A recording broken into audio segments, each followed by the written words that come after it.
La profecía de Ezequiel sobre Gog y Magog ya comenzó. En el capítulo 38 del libro de Ezequiel, encontramos una de las profecías más enigmáticas y comentadas de la Biblia. La narrativa comienza con una orden divina directa al profeta. Vino a mí palabra del Señor diciendo: Hijo de hombre, pon tu rostro contra Gog, en tierra de Magog, príncipe de Ros, de Mesec y de Tubal, y profetiza contra él. Ezequiel capítulo 38, versículos 1 y 2. La profecía menciona a Gog, un personaje misterioso, y a la tierra de Magog, un lugar cuyas raíces se remontan a la tabla de las naciones en Génesis capítulo 10. Gog es presentado como el líder de una coalición militar compuesta por varias naciones que se levantarán contra Israel en los tiempos del fin.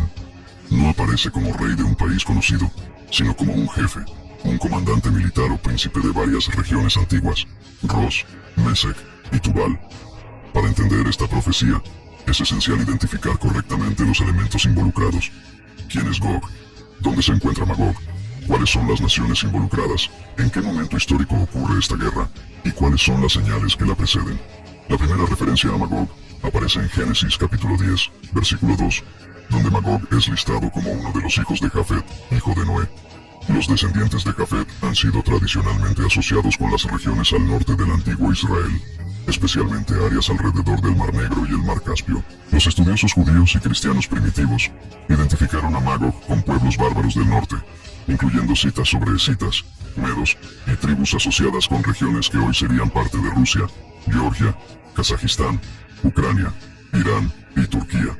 El historiador judío Flavio Josefo, en el siglo I, escribió que Magog era el antepasado de los escitas, un pueblo guerrero que habitaba al norte del Mar Negro. Esta identificación fue ampliamente aceptada por estudiosos cristianos durante siglos.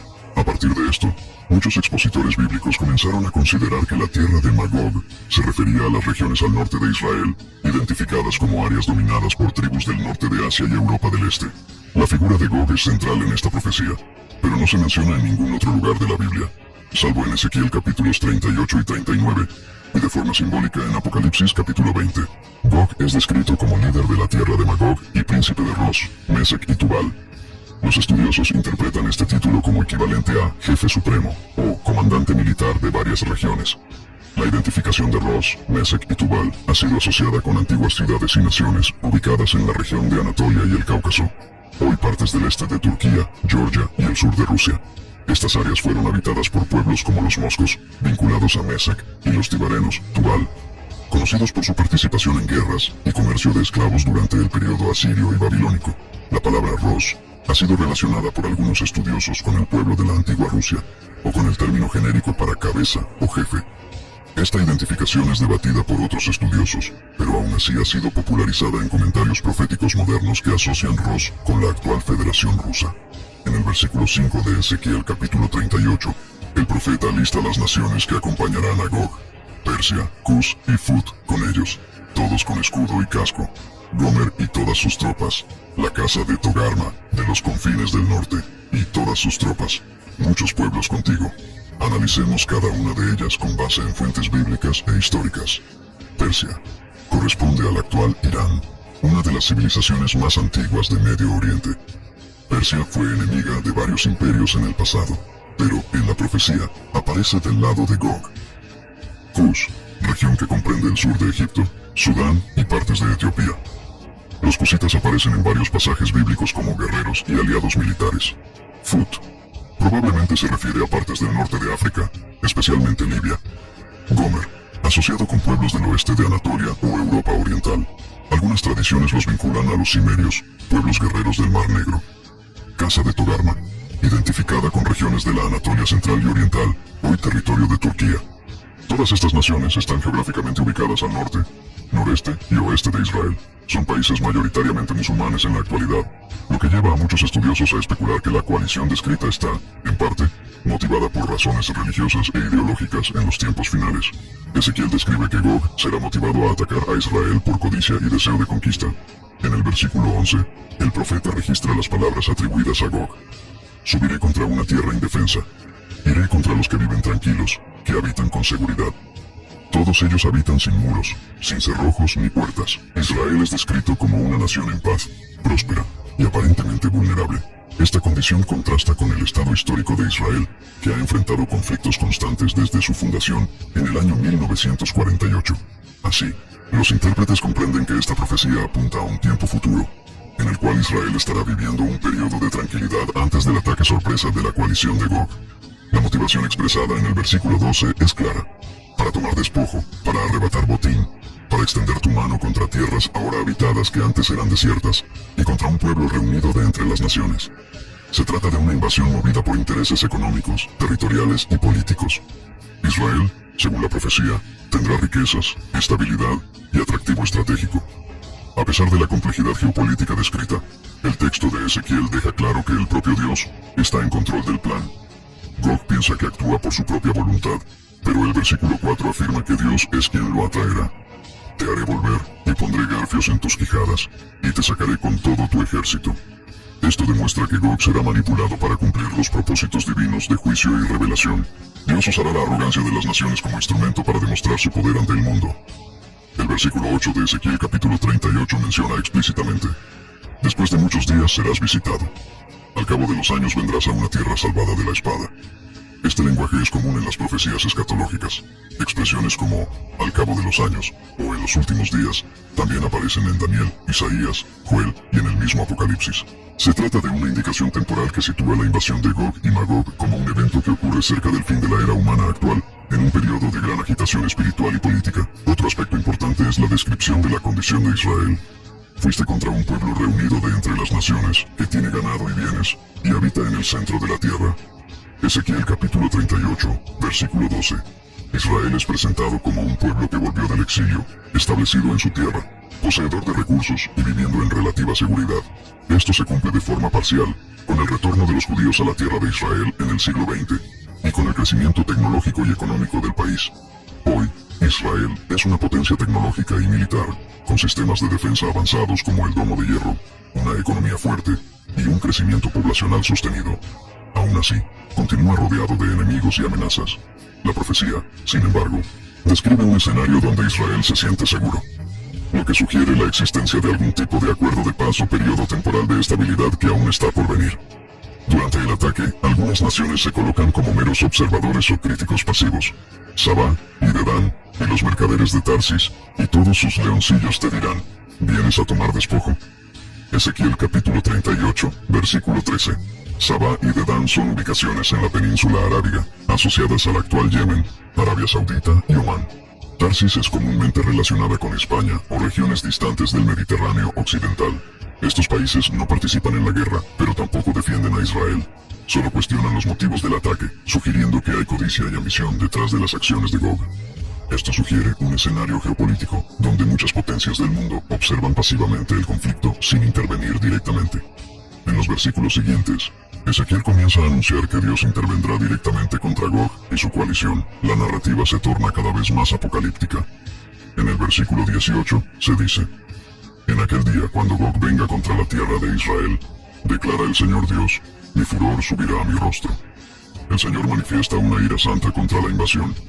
Un terremoto será la primera señal de la respuesta divina. Habrá un gran terremoto en la tierra de Israel. Seguido a eso, vendrán confusión entre las tropas enemigas, enfermedades, plagas y fuego. Llamaré contra él la espada, cada uno volverá su espada contra su hermano, y litigaré con él con peste y con sangre, y haré llover sobre él, sobre sus tropas y sobre los muchos pueblos que están con él, lluvia torrencial, grandes piedras de granizo, fuego y azufre. Ezequiel capítulo 38, versículos 21 y 22. La destrucción será sobrenatural. Dios interviene sin ayuda humana. El objetivo es dejar claro que la liberación de Israel no vendrá de alianzas militares, sino de la acción directa del Altísimo. La primera parte de la profecía termina con el versículo 23. Así mostraré mi grandeza y santidad, y me daré a conocer ante los ojos de muchas naciones, y sabrán que yo soy el Señor. Ese es el clímax teológico del capítulo 38, la revelación de la soberanía de Dios ante las naciones a través de un evento que trasciende la lógica militar o política. La destrucción de la coalición de Gog y Magog será tan grande que dejará huellas globales. Pero la profecía aún no termina aquí. La profecía iniciada en el capítulo 38 del libro de Ezequiel continúa con más intensidad en Ezequiel capítulo 39. Ahora, el enfoque se dirige a la destrucción definitiva de Gog y sus ejércitos invasores, además de las consecuencias de este evento para Israel y para las naciones. La primera frase del capítulo refuerza la orden dada a Ezequiel. Tú pues, hijo de hombre, profetiza aún contra Gog, y di, así dice el Señor Dios, he aquí, yo estoy contra ti, oh Gog, príncipe de Ros, de Mesec y de Tubal. El tono es de confrontación directa. Gog será derrotado, y su caída servirá como demostración pública del poder de Dios. El versículo 3 describe, y romperé tu arco en tu mano izquierda, y haré caer tus flechas de tu mano derecha. Este lenguaje simbólico indica la total inutilización del poder militar de Gog. Su arsenal será neutralizado, y sus tropas colapsarán. La profecía dice que Gog caerá en los montes de Israel junto con todas sus tropas y aliados. Sobre los montes de Israel caerás, tú y todas tus tropas, y los pueblos que están contigo. A continuación, Dios declara que dará los cuerpos de los soldados enemigos como alimento para aves y animales carnívoros. A las aves de rapiña, de toda especie, y a las bestias del campo, te daré por comida. Ezequiel, capítulo 39, versículo 4. Esta misma imagen reaparece en el libro del Apocalipsis, en el capítulo 19, cuando se describe la invitación a las aves para el gran banquete de Dios, después de la derrota de las naciones. Una parte crucial de la profecía está en el versículo 6. Y enviaré fuego sobre Magog, y sobre los que habitan seguros en las islas, y sabrán que yo soy el Señor. La acción divina no se limita a la tierra de Israel. Magog, la tierra de origen de Gog, también será alcanzada por el juicio, junto con regiones alejadas llamadas islas. Una expresión hebrea que puede referirse a naciones costeras o distantes, tal vez aludiendo a potencias mundiales que no participaron directamente en la invasión, pero que fueron complacientes o indiferentes. Ese fuego puede representar destrucción literal, guerras o colapsos sobre naciones aliadas de la coalición de Gog. Se trata de un juicio con proporciones globales. En los versículos del 7 al 16, la profecía enfatiza que la motivación principal de esta intervención sobrenatural es la glorificación del nombre del Señor ante las naciones y ante Israel. Y daré a conocer mi santo nombre en medio de mi pueblo Israel, y nunca más dejaré profanar mi santo nombre. Y sabrán las naciones que yo soy el Señor, el Santo en Israel. Ezequiel capítulo 39, versículo 7. Dios será reconocido como el único soberano. La humillación de Gog y sus ejércitos servirá como evidencia irrefutable del juicio divino y de la protección especial sobre Israel. La profecía presenta un detalle logístico impactante. La cantidad de soldados muertos será tan grande que la casa de Israel tardará 7 meses en enterrar los cuerpos. Y la casa de Israel los estará enterrando durante 7 meses, para limpiar la tierra. Ezequiel, capítulo 39, versículo 12. La limpieza será hecha de forma metódica, y hasta se designarán hombres para recorrer la tierra y marcar los lugares donde haya restos humanos. Y pasarán los que hayan de recorrer la tierra, y cuando alguno vea un hueso humano, pondrá junto a él una señal. Ezequiel, capítulo 39, versículo 15. El lugar será conocido como el Valle de la Multitud de Gog, o Valle de Amón-Gog, que significa multitud de Gog.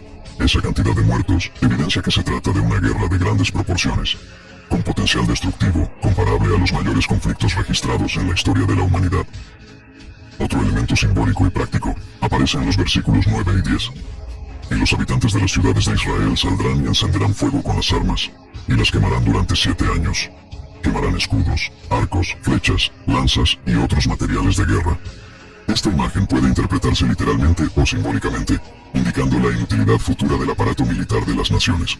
El número 7, en la Biblia, representa plenitud y perfección, es decir, un periodo completo en el que no habrá necesidad de recurrir a los enemigos para obtener recursos. No habrá saqueo militar ni dependencia de alianzas. Israel dependerá únicamente de Dios.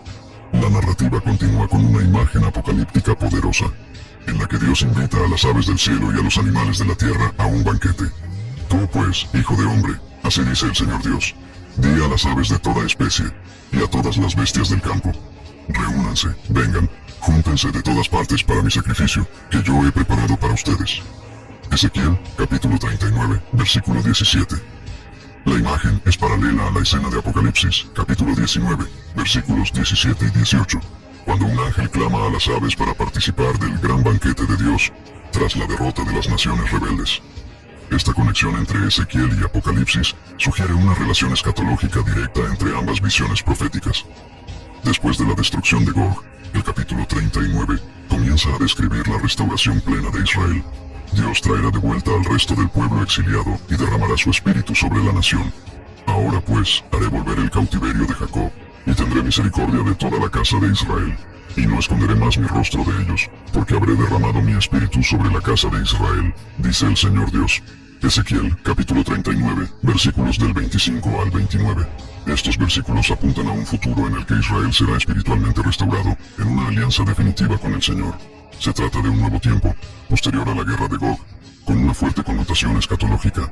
Aunque el nombre de Gog aparece solamente en Ezequiel y en Apocalipsis, las semejanzas son notables. En el capítulo 20 del libro de Apocalipsis, Juan relata: "Y cuando se cumplan los 1000 años, Satanás será soltado de su prisión, y saldrá a engañar a las naciones que están en los 4 rincones de la tierra, Gog y Magog, a fin de reunirlos para la batalla, el número de los cuales es como la arena del mar". Apocalipsis capítulo 20, versículos 7 y 8. Aquí, Gog y Magog aparecen nuevamente, pero no como naciones específicas, sino como representación de las fuerzas mundiales rebeldes contra Dios. El contexto es posterior al reinado milenario de Cristo. Satanás será soltado por un breve periodo y reunirá una última rebelión global. Sin embargo, esa batalla será frustrada, y subieron sobre la anchura de la tierra y rodearon el campamento de los santos y la ciudad amada. Pero descendió fuego del cielo y los consumió. Apocalipsis capítulo 20, versículo 9. Esta referencia en Apocalipsis no debe confundirse con la guerra de Ezequiel capítulos 38 y 39. Aunque comparten nombres y elementos simbólicos, el momento escatológico es diferente. La batalla de Ezequiel ocurre antes del milenio, mientras que la de Apocalipsis capítulo 20 ocurre después del milenio.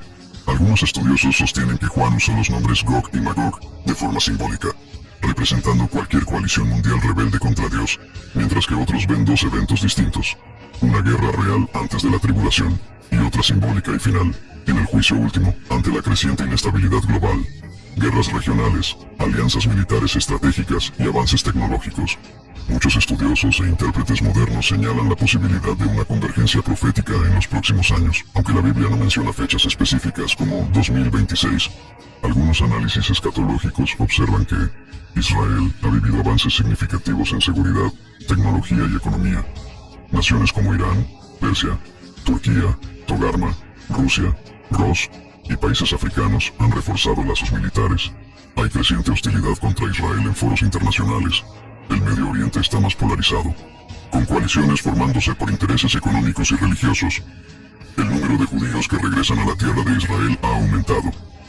Existe un discurso internacional sobre desmilitarización y aldeas seguras, similar a la profecía de Ezequiel. Con base en esto, intérpretes escatológicos consideran que los eventos descritos en Ezequiel capítulos 38 y 39 podrían estarse preparando tras bambalinas en la geopolítica actual. El año 2026 ha sido señalado por algunos analistas como una ventana posible para grandes cambios internacionales, especialmente relacionados con Israel, aunque ninguna afirmación categórica debe hacerse sin respaldo claro. La profecía de Gog y Magog es una de las más dramáticas, misteriosas e impactantes de toda la Biblia. En Ezequiel describe una invasión real, liderada por una coalición de naciones contra Israel, que será frustrada por una intervención directa de Dios. En Apocalipsis, el nombre Gog y Magog reaparece como símbolo del último levantamiento de la humanidad contra el Señor, después del milenio. Ambos pasajes revelan el juicio sobre los enemigos de Dios, la preservación y restauración de Israel, la manifestación del poder divino en escala mundial, el fin definitivo de las fuerzas rebeldes. Sea cual sea el tiempo y la manera exacta de la profecía, el texto de Ezequiel permanece como una advertencia para las naciones, una esperanza para Israel y una evidencia de la soberanía divina sobre la historia humana.